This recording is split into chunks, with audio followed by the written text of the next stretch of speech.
বৃষ্টিও রহমত, ঠিক কিনা? বৃষ্টি পাঠায় কে? বৃষ্টির মালিক কে? বিশ্বনবী আকাশে মেঘ দেখলে বলতেন আল্লাহুম্মা সাইয়্যিবান নাফিআন, হে আল্লাহ তুমি ভালো বৃষ্টি দাও। কেননা এই বৃষ্টি দিয়েও আল্লাহ অনেক জাতিকে ধ্বংস করেছে। বৃষ্টি দিয়ে মানে অতি বৃষ্টি দিয়ে আল্লাহ বন্যা দিয়ে গোটা দুনিয়াটাকে ভাসিয়ে দিতে পারে কি পারে না?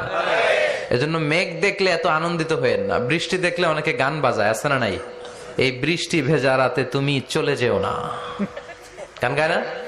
না, আপনি আল্লাহর কাছে দোয়া করবেন আল্লাহুম্মা সাইয়্যিবান নাফিআন, আল্লাহ তুমি বরকতের বৃষ্টি দাও। আল্লাহুম্মা গাইসান মুগীসান মারিআন মুরিআন নাফিআন গায়রা দার।